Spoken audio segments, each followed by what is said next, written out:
Hello friends, आज हम इस वीडियो में देखेंगे कि कैसे आप HDFC Ergo which is the health insurance company कैसे आप अपनी एप्लीकेशन फिल कर सकते हैं अगर आपका क्लाइंट HDFC अर्गो से हेल्थ इंश्योरेंस लेना चाहता है। ठीक है, तो ये HDFC अर्गो का हमारा लॉगिन पोर्टल है विच इज़ oneup.hdfcargo.com। ठीक है, तो सबसे पहले यहाँ पे हम यूज़र नेम डालेंगे, देन हमें यहाँ पे पासवर्ड डालना है,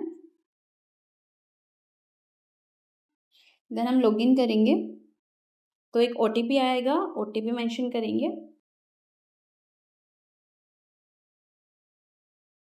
देन ओके। तो अब हमारा पोर्टल में लॉगिन हो गया है। पोर्टल में लॉगिन होने के बाद आप देखोगे तो बहुत सारे साइड में ऑप्शंस आ रहे हैं, home, quotes, renewals, claims etcetera.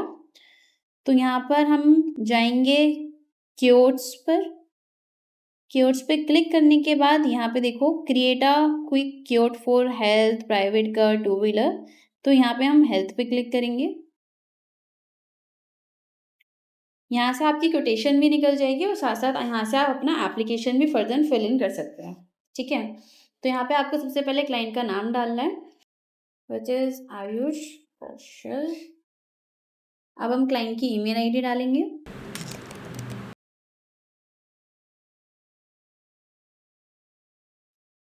अब यहाँ पे हमें क्लाइंट का मोबाइल नंबर डालना है,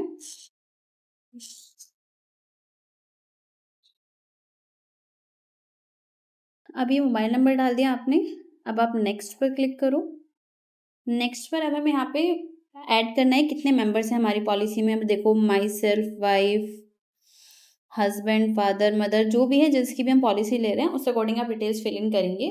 तो यहाँ पे अभी मैं एक इंडिविजुअल पॉलिसी ले रही हूँ जिसमें हमारा सिर्फ एक मेंबर है जो अपने लिए पॉलिसी ले रहा है। तो इसमें यहाँ माई सेल्फ में मैं क्लिक करूँगी, तो यहाँ मैं क्लाइंट का डालूंगी डेट ऑफ बर्थ,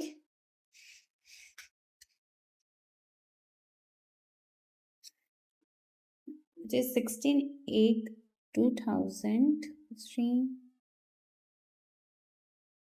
ठीक है, तो ये माई सेल्फ में मैंने डाल दिया 25। Does any member has diabetes, अगर उसको डायबिटीज़ है तो हम येस करेंगे, डायबिटीज़ नहीं है तो हमें येस नहीं करना है। देन हम नेक्स्ट पे क्लिक करेंगे। अब हमें क्लाइंट का पिन कोड डालना है यहाँ पे एज पर Aadhaar, 328001। Do you have any existing health cover, क्या क्लाइंट के पास कोई एग्जिस्टिंग हेल्थ कवर है? अगर है तो यस करना है, अगर नहीं है तो नो करना है। जनरली नहीं है, इसी वजह से हम हेल्थ इंश्योरेंस ले रहे हैं। ठीक है, what is your annual income, client की एनुअल इनकम क्या है वो डाल दो। अगर कुछ नहीं है तो बिलो 2.5 लैक्स कर सकते हैं, देन डन। अभी देखो how can we contact you, ये नंबर आ गया सही है। माई सेल्फ 25 साल का लड़का है और ये आ गई उसकी आधार का pin code, then get quote.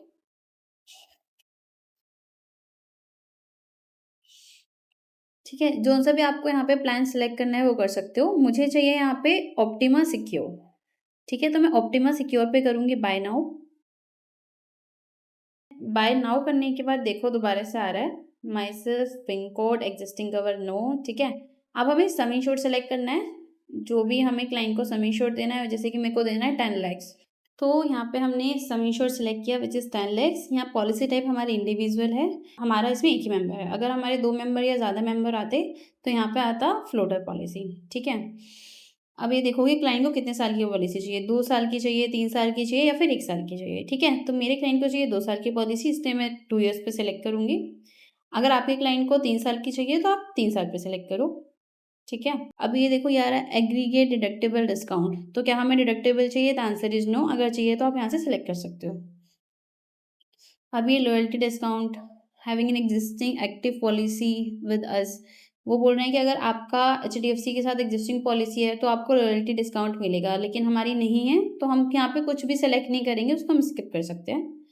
ठीक है, अब नीचे ये ऑप्शनल कवर्स हैं, ये एड ऑन्स है, जो सा भी आपके क्लाइंट को एड ऑन चाहिए वो आप यहाँ पे ऐड कर सकते हो। तो मुझे चाहिए अनलिमिटेड रिस्टोर एड ऑन, तो मैं ये ऐड कर रही हूँ यहाँ पर। बाकी और कोई मुझे राइडर नहीं चाहिए अपने क्लाइंट के लिए, आपको जो चाहिए वो आप सिलेक्ट कर सकते हो। ठीक है, तो यहाँ आप व्यू ब्रेकअप करोगे तो आपको ये भी दिख जाएगा, base premium is this, add on is this and discount is this. ठीक है, तो ये आपको सेकेंड ईयर वाला डिस्काउंट मिला है यहाँ पे। तो ये आपका प्रीमियम आ गया। तो अपना प्रीमियम चेक कर लो कि क्लाइंट को जो हमने क्योट किया था वो यही प्रीमियम है या चेंज है प्रीमियम। अगर प्रीमियम सही है तो हम जाएंगे अब मेंबर डिटेल्स पे। ठीक है, अब यहाँ पे हमें एप्लीकेशन फिल करनी है। तो मेंबर डिटेल्स में अब हम देखेंगे फुल नेम आ रहा है आयुष कौशल। तो जो हमारी हेल्थ इंश्योरेंस पॉलिसी होती है उसमें दो मेन मेंबर्स होते हैं। पहला आपका प्रपोजर होता है, दूसरा आपका इंश्योर्ड होता है। प्रपोजर का मतलब है जो इंसान पॉलिसी ले रहा है, इंश्योर्ड का मतलब है जो उसमें कवर है। तो अगर लेट्स से मेरा क्लाइंट है आयुष कौशल, तो ये अपने लिए पॉलिसी ले रहा है, तो इसलिए इसमें ये इंश्योर्ड भी है एंड ये प्रपोजर भी है। बट ऐसा भी हो सकता था कि ये अपने मम्मी पापा के लिए पॉलिसी ले, तो उस टाइम पे ये प्रपोजर बनता आयुष कौशल और इसके मम्मी पापा बनते उसमें इंश्योर्ड। ठीक है, तो आप एक बार चेक कर लो कि आपके इसमें प्रपोजर कौन है, इंश्योर्ड कौन है, या फिर प्रपोजर एंड इंश्योर्ड सेम है। ठीक है, अब क्लाइंट का नाम क्या था, Ayush Kaushal, which is correct. Gender क्या फीमेल है, आंसर इज नो, तो हम इसको सिलेक्ट करेंगे male. Date of birth check कर लो, सही है। अब हमें क्लाइंट की हाइट एंड वेट डालनी है यहाँ पर, विच इज 75, 5 फुट 6 इंच। ठीक है, मैरिटल स्टेटस सेलेक्ट करना है, सिंगल है, मैरिड है, डाइवोर्स्ड है। मेरा क्लाइंट सिंगल है तो मैंने सिंगल किया है select. Are you a politically exposed person, the answer is no. Do you want to take ATD benefit, इस पे आप यस कर दो क्योंकि क्लाइंट ले भी सकता है एटीडी बेनिफिट और नहीं भी ले सकता है, तो इसलिए हमने यस किया। देन हम प्रोसीड करेंगे हेल्थ डिटेल्स पे। अब ये पूछ रहा है कि आपकी क्लाइंट की कोई मेडिकल हिस्ट्री तो नहीं है, कोई हॉस्पिटलाइजेशन तो नहीं हुआ, करंटली कोई मेडिकेशन तो नहीं चल रही है। तो आप एक बार इसे पढ़ लो, does the insured member have any illness disability due to accident, और the answer is no. Is there any surgery plan for the insured member, the answer is no. Is the insured member on any regular medication, the answer is no. Has the insured member undergone any test or the medical investigation, no. Is there any past hospitalization history of the insured member, no. Are you having any disability, deformity including accidental or congenital, the answer is no. ठीक है, तो मेरे client के case में इन सभी का answer no है, आप अपने क्लाइंट के अकॉर्डिंग कर सकते हैं। ठीक है, देन हम जाएंगे प्रपोजर डिटेल्स पर। Your KYC verification is completed. इस वाले क्लाइंट का केवाईसी हुआ है, इस वजह से यहाँ पे कंप्लीटेड आ रहा है, लेकिन जब आप कोई नया क्लाइंट बनाओगे तो वहाँ पे आपको केवाईसी करना पड़ेगा। तो मैं आपको आगे बताऊंगी कि आप केवाईसी कैसे कर सकते हो। ठीक है, देन डन। तो जब हम केवाईसी करते हैं तो एक पहचान आईडी क्रिएट होती है। अभी यहाँ पे ये ऑटो फिल होकर आया है, पैन नंबर पहचान आईडी। अगर इस क्लाइंट का केवाईसी नहीं हुआ होता तो यहाँ पे आपको केवाईसी करवाना पड़ता। ठीक है, अब हम डिटेल्स दोबारा चेक करते हैं। Mister Ayush Kaushal, Ayush 822@gmail.com, gender is male, marital status is single. ठीक है, ये उसका ऑटोमेटिकली एड्रेस भी फिल इन होकर आया है। तो ये देखो जो हमारा यहाँ पे पिन कोड है ना, यहाँ भी पिन कोड आ रहा है तो एड्रेस ज़्यादा हो जाएगा, तो मैं इसको डिलीट मार देती हूँ। ये रिपीट हो रहा है एड्रेस, तो एक बार चेक कर लो। ठीक है, अब यहाँ पे हमें अदर डिटेल्स में ये सब डिटेल्स लिखनी है क्लाइंट की। उसकी एनुअल इनकम कितनी है, which is this. Select occupation, मेरा क्लाइंट अभी स्टूडेंट है। नेशनलिटी इंडियन है, मेरा क्लाइंट रेजिडेंट इंडियन है। एजुकेशन लेवल है मेरे क्लाइंट की पोस्ट ग्रेजुएट। ठीक है, are you a politically exposed person, answer is no. Is your total agreed premium across all the product इतना is more than 2 lakhs, answer is no. Do you have stable asset, no no. ये एक बार आप पढ़ के इसमें no no कर सकते हो। क्या क्लाइंट के पास आभा आईडी है, ये ऑप्शनल है तो उसको हम स्किप कर सकते हैं। देन हम प्रोसीड करेंगे डॉक्यूमेंट डिटेल्स पर। अब अगर हमें डालना है तो हम यहाँ पे ID proof, address proof attach कर सकते हैं, इनकम प्रूफ अगर रिक्वायरमेंट है, अगर नहीं है तो हम प्रोसीड कर सकते हैं। रिफंड डिटेल्स, अब हमें यहाँ पे क्लाइंट के बैंक की डिटेल्स डालनी होंगी। तो मेरे क्लाइंट का जो बैंक है वो आईसीआईसीआई बैंक है, तो ICIC bank. IFSC is ICIC 123720 8। Account number is ये मैंने अकाउंट नंबर डाल दिया। अब मेरे को डालना है ब्रांच नेम। ब्रांच है मेरा ढोलपुर।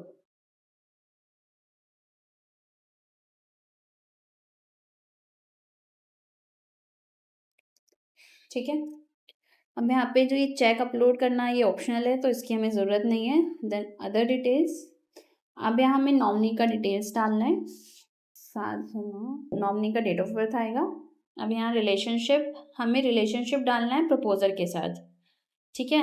कभी भी इसमें रिलेशनशिप इंश्योर्ड के साथ नहीं आता, हमेशा प्रपोजर के साथ आएगा।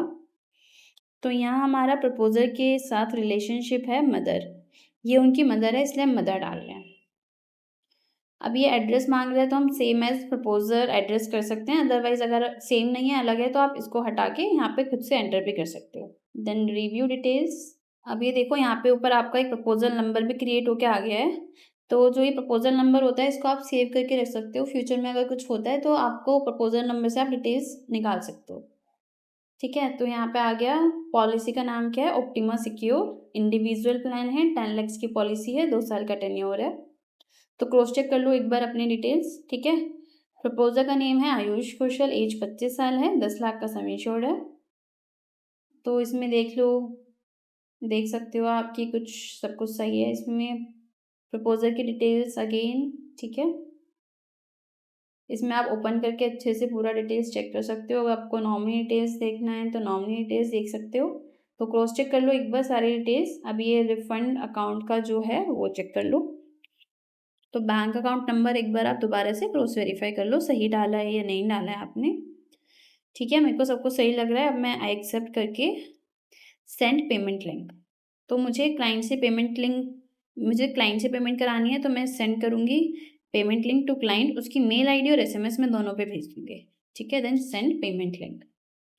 अब पेमेंट लिंक कस्टमर को जा चुका है। अब आप कस्टमर को इन्फॉर्म कर दो कि उनके email ID and mobile number पे पेमेंट लिंक चला गया है। वो एक बार डिटेल्स क्रॉस वेरीफाई कर ले कि कुछ आपने गलती से कुछ गलत तो नहीं भर दिया, और क्रॉस वेरीफाई करने के बाद वो पेमेंट करके आपको स्क्रीनशॉट भेज दें, ठीक है। तो ऐसे हम कभी भी फ्यूचर में अगर हमें एचडीएफसी की एप्लीकेशन भरनी है, एचडीएफसी अर्गो हेल्थ इंश्योरेंस, तो हम ऐसे भर सकते हैं।